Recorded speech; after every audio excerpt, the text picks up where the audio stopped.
नमस्कार। तो इन दिनों प्रधानमंत्री नरेंद्र मोदी जी बता रहे हैं कि उन्होंने शिक्षा पर बहुत काम किया है। उन्होंने बहुत सारी मेडिकल कॉलेजेस की स्थापना की, उन्होंने आईआईटी बनाई, उन्होंने एम्स की स्थापना की, जिससे युवाओं को एक बेहतर शिक्षा का माहौल मिल सके। आइए सुनते हैं मोदी जी क्या कहते हैं। मैं चाहता हूं कि मेरे देश के नौजवानों का भविष्य बेहतर हो, इसलिए मोदी रिकॉर्ड संख्या में मेडिकल कॉलेज बना रहा है, एम्स बना रहा है, आईआईटी बना रहा है, आईआईएम बना रहा है। ऐसे आधुनिक शिक्षण संस्थान मेरे नौजवानों के भविष्य के लिए बना रहा है। दूसरी तरफ दिल्ली के शिक्षा मंत्री उप मुख्यमंत्री मनीष सिसोदिया जी ने भी शिक्षा पे बहुत काम किया है। आइए उनको भी एक बार सुन लेते हैं। अब देखो तुम्हारे स्कूल की रंगत। सर ये तो बहुत एक्साइटिंग है सर। बहुत सोच के बनवाया है।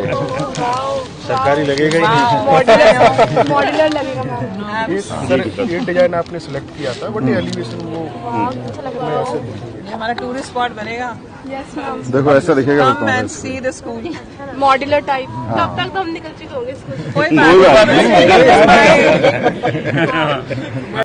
अब यहाँ एक सवाल खड़ा होता है कि क्या इतनी बेहतर शिक्षा व्यवस्था बनाने वाले किसी व्यक्ति को इसलिए जेल भेजा जाए कि उसने शिक्षा व्यवस्था को बहुत बेहतर किया है, और आरोप लगे उन पे जो खुद क्लेम करते हैं कि उन्होंने शिक्षा के एक बेहतर माहौल बनाया है।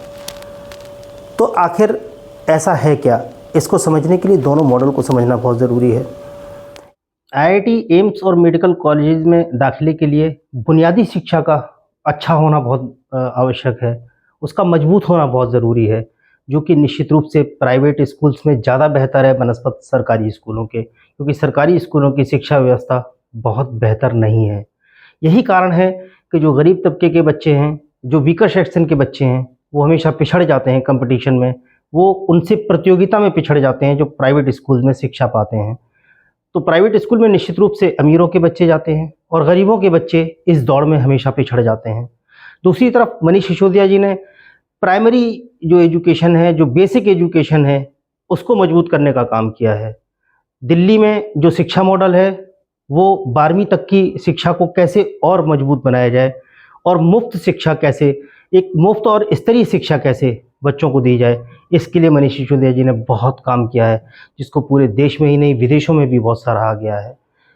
तो अब आप कहेंगे इसमें समस्या क्या है? इसमें सबसे बड़ी समस्या ये है कि इस देश में 80 करोड़ लोग जो मुफ्त के राशन पर निर्भर हैं, उनके बच्चे अगर अपने पैरों पे खड़े होंगे और अपने परिवार को, अपने पारिवारिक जो आर्थिक स्थिति है उसको बेहतर बनाएंगे, तो फिर वो 80 करोड़ परिवार कहाँ से आएंगे जिनके ऊपर ये क्लेम किया जाए कि हम 80 करोड़ लोगों को मुफ्त राशन दे करके उनको पाल रहे हैं।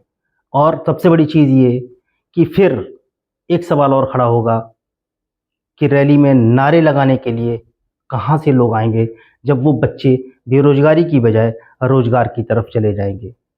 यहाँ एक बुनियादी चीज़ और समझने वाली है कि सरकारी स्कूलों को मजबूत कर देने से नुकसान किसका है? तो सबसे बड़ा नुकसान प्राइवेट स्कूल चलाने वाले एक तंत्र को है, जिसको आप शिक्षा माफिया भी बोल सकते हैं। तो मनीष सिसोदिया जी ने उस शिक्षा माफिया के ऊपर भी चोट की है। तो क्या समझा जाए इसको कि मोदी जी आईआईटी, आईआईएम और एम्स जैसे संस्थान बना रहे हैं, लोगों को रोजगार देना चाहते हैं, लेकिन किन लोगों को? यानी अमीर के बच्चों को, अमीरों के बच्चों को वो रोजगार देना चाहते हैं, गरीबों के बच्चों को वो उनके हाल पे छोड़ देना चाहते हैं कि वो उस कंपटीशन में आने लायक न बने। और कहीं ना कहीं शिक्षा माफिया को भी प्रोटेक्ट कर रहे हैं, शिक्षा माफिया को भी संरक्षण दे रहे हैं। ये भी एक बुनियादी समस्या हो सकती है उनके लिए।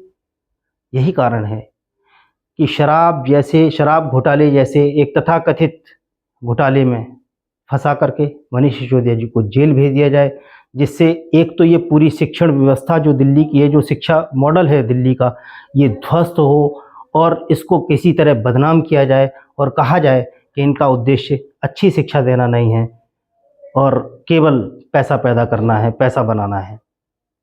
हकीकत तो ये है कि आज तक शराब घोटाले में भी कुछ भी प्रूव नहीं कर पाए हैं, कुछ भी साबित नहीं कर पाए हैं, कोई ठोस वजह इसकी अभी तक न्यायालय के सामने नहीं रख पाए हैं। हर बार ईडी जाती है न्यायालय में और कहती है इन्वेस्टिगेशन चल रहा है, हमें बहुत सारे सबूत हाथ लगे हैं और मनीष जी को जेल में रखना इसलिए ज़रूरी है कि वो सबूतों से छेड़छाड़ ना कर पाएँ। कौन से सबूत? वो सबूत जो आज तक ईडी ढूंढ नहीं पाई है। तो कहीं ना कहीं लगता तो यही है कि शायद मनीष जी की सबसे बड़ी गलती ये थी कि उन्होंने गरीब बच्चों के लिए जो एक माहौल बनाया है पढ़ाई का, जो एजुकेशन सिस्टम को मजबूत किया है दिल्ली में, वो केंद्र सरकार बचा नहीं पा रही है।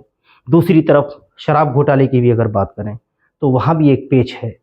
शराब की जो नीति बनाई थी दिल्ली सरकार ने, वो एक ऐसी नीति थी जिससे शराब की कालाबाजारी रुके, शराब का जो माफिया दिल्ली के अंदर पनपा हुआ था, जो अवैध रूप से शराब बेच रहा था, उस पर अंकुश लग सके और पूरी की पूरी शराब नीति को कटघरे में खड़ा करके मनीष सिसोदिया जी को इसमें फंसाए जाने जैसा अंदेशा तो अभी तक लगता है। आज इतना ही, फिर मिलेंगे अगले वीडियो में, तब तक के लिए नमस्कार।